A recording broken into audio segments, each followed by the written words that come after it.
Bom dia, queridos, tudo bem com vocês? Como vocês estão? A paz a todos. Aqui quem vos fala é o Pastor Mesaque e hoje entramos no nosso quinto dia de exposição e meditação do livro de Levítico e hoje meditaremos no capítulo 13, 14 e 15.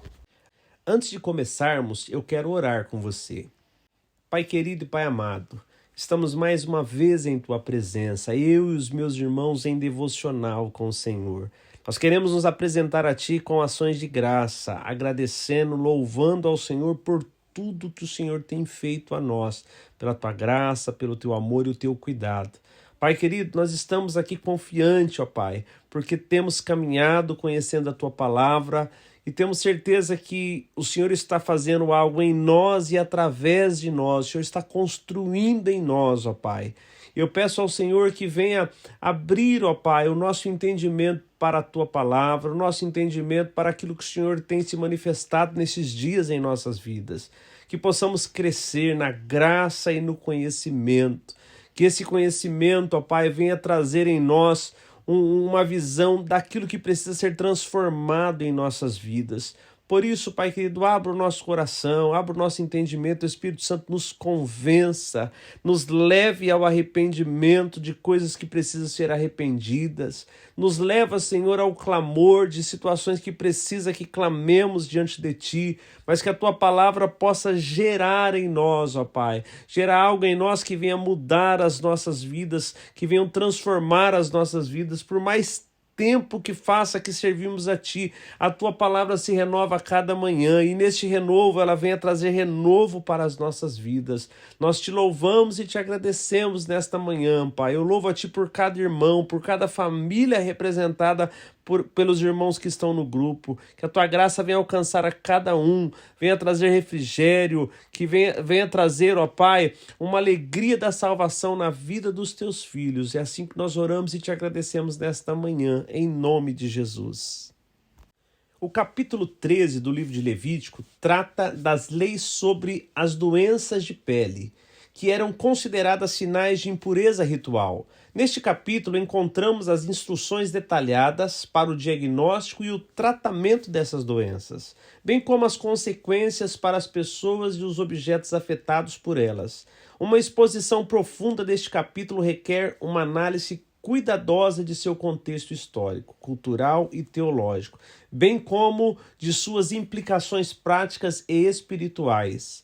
O capítulo aborda um tema que era de grande importância na época, pois as doenças de pele eram comuns e perigosas, podendo causar sofrimento, deformidade e morte. Além disso, essas doenças eram vistas como um sinal de impureza espiritual que poderia afetar a relação do indivíduo com o eterno e com a comunidade. Por isso, era necessário um sistema rigoroso de identificação e purificação dessas doenças, que envolvia a intervenção dos sacerdotes, que eram os responsáveis por determinar o estado de pureza ou impureza das pessoas e dos objetos. É apresentada uma série de critérios para distinguir as doenças de pele que eram consideradas impuras das que não eram. Esses critérios incluíam a aparência, a cor, a profundidade, a extensão, a duração e a presença de pelos nas lesões. Os sacerdotes deveriam examinar cuidadosamente a pele das pessoas que apresentavam algum tipo de enfermidade e decidir se elas eram puras ou impuras e se deveriam ser isoladas ou não. O capítulo também descreve os procedimentos para examinar as roupas e os tecidos que fossem contaminados por essas doenças e como eles deveriam ser lavados, rasgados ou queimados.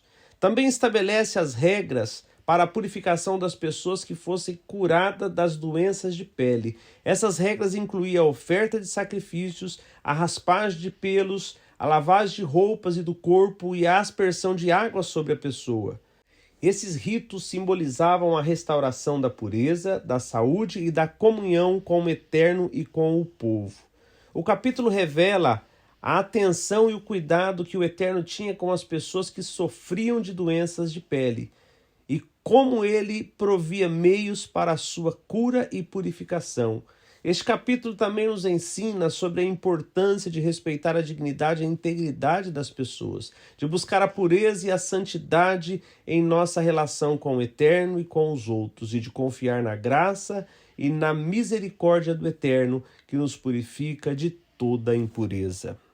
O capítulo 14 continua a discutir as leis relacionadas à lepra, focando principalmente nos rituais de purificação e reintegração do indivíduo afetado à comunidade após a cura da doença. Ele descreve as etapas específicas que o sacerdote deve seguir neste processo. O capítulo começa estabelecendo que, quando uma pessoa previamente diagnosticada com lepra era considerada curada, ela deveria ser trazida ao sacerdote.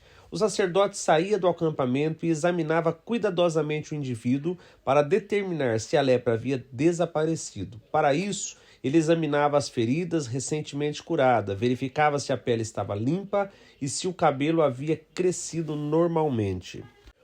O processo de purificação e reintegração envolvia 2 pássaros vivos, cedro, lã vermelha, ísopo e óleo. O sacerdote pegava o primeiro pássaro, o matava sobre água corrente e aspergia o sangue desse pássaro sobre o segundo pássaro vivo. Após isso, ele derramava água viva sobre o indivíduo curado 7 vezes, simbolizando a purificação. Em seguida, o sacerdote aplicava o cedro, o ísopo, a lã vermelha e o sangue do pássaro sobre o indivíduo curado, que agora estava purificado. O sacerdote também ungia a pessoa com óleo no local onde havia ocorrido a cura. Após a conclusão desses rituais, o indivíduo podia entrar novamente no acampamento, mas ainda era considerado impuro por 7 dias. Durante esse período, ele deveria lavar suas roupas, raspar todo o seu pelo corporal e tomar banho. Depois, ele se apresentava novamente ao sacerdote, que oferecia sacrifícios, incluindo um cordeiro sem defeito, uma oferta de manjares e uma oferta de expiação. Ao término desses 7 dias, o indivíduo era considerado plenamente purificado e reintegrado à comunidade. Ele poderia voltar à sua tenda e participar normalmente das atividades sociais e religiosas. Também são descritas as etapas para a purificação de uma casa que foi afetada pela lepra. O sacerdote deveria inspecionar a casa, remover as partes contaminadas e, se necessário, demolir partes da estrutura. Após isso, procedimentos semelhantes aos do ritual de purificação do leproso eram realizados para a purificação da casa. Este capítulo detalha o cuidado minucioso que o Eterno instruiu aos israelitas a terem em relação à purificação da lepra, tanto em relação a pessoas quanto às casas. Essas leis e rituais serviam para manter a santidade e a pureza dentro da comunidade israelita, evitando a disseminação de doenças e preservando a santidade do povo. É importante ressaltar que, assim como outras leis do livro de Levítico, essas instruções específicas são reflexo da cultura e das práticas religiosas do antigo Israel. Esses rituais de purificação tinham por objetivo não apenas tratar a lepra como uma doença física, mas também enfatizar a importância da pureza ritual e a restauração da comunhão com o Eterno e com a comunidade. Embora a lepra tinha um significado distinto naquela época, com o avanço da medicina e a compreensão moderna da doença, não exige mais tais rituais para o tratamento e a reintegração dos afetados. No entanto, o capítulo 14 nos ensina sobre a importância da purificação, do arrependimento e do restabelecimento da comunhão com o Eterno e com os outros. O capítulo 15 aborda as leis relacionadas à impureza ritual causada por fluxos corporais, tanto em homens quanto em mulheres. Esses fluxos podem ser de natureza menstrual, seminal ou de outra origem. O capítulo começa por tratar das impurezas masculinas, como aquelas relacionadas aos fluxos corporais. Ele descreve os procedimentos específicos que um homem deveria seguir se ele experimentasse tais fluxos, lembrando a importância de se separar do tabernáculo durante esse período. Em seguida, o capítulo aborda as impurezas femininas, novamente fornecendo instruções detalhadas sobre como lidar com os fluxos menstruais e outras condições impuras. Essas leis não apenas tinham um propósito cerimonial, mas também enfatizavam a necessidade de pureza e separação durante esses períodos específicos. O capítulo detalha os diferentes tipos de fluxos corporais e estabelece diretrizes específicas para cada um. Por exemplo, no caso das mulheres, o fluxo menstrual é visto como impuro e qualquer pessoa que entre em contato com uma mulher em tal estado também se torna impura.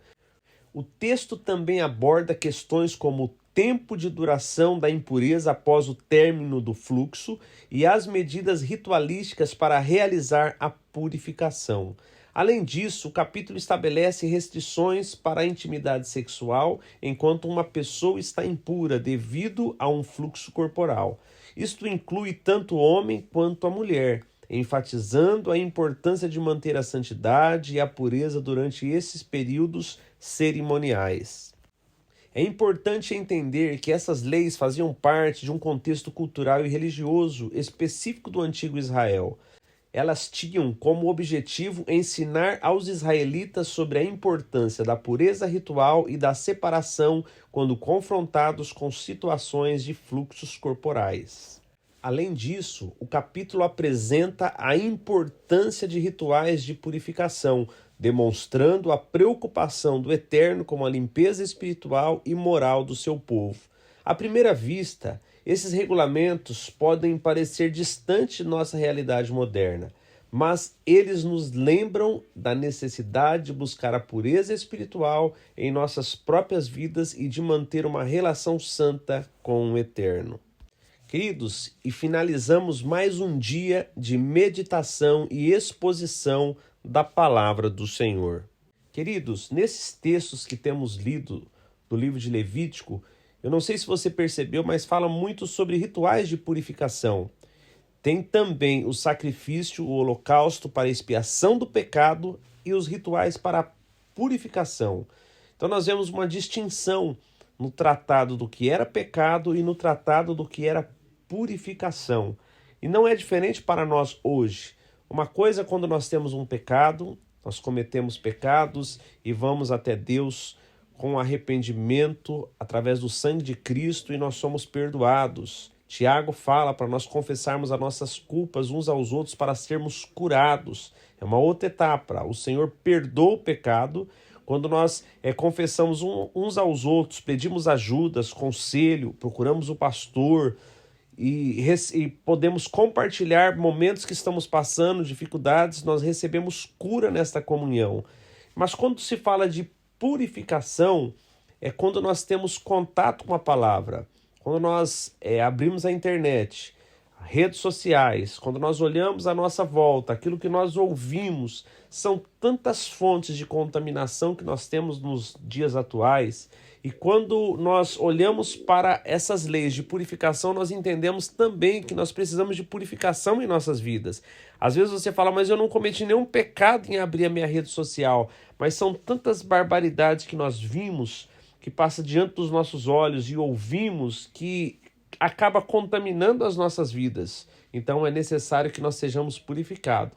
E a forma de ser purificado era sempre usado água, e água é um símbolo da palavra do Senhor. Então toda vez que nós temos contato com a palavra, que nós vamos a um culto, nós ouvimos uma palavra, nós lemos, você está ouvindo esse áudio, esse contato com a palavra tem o poder de trazer purificação, porque a palavra nos limpa, porque nós conhecemos a verdade e a verdade nos liberta. E que você fique com essa meditação nesta manhã, a necessidade de mais envolvimento com a palavra para que sejamos purificados de toda contaminação à nossa volta. Que Deus os abençoe e amanhã, se assim o Senhor permitir, estaremos juntos para mais um dia de exposição e meditação da palavra do Senhor. Deus os abençoe.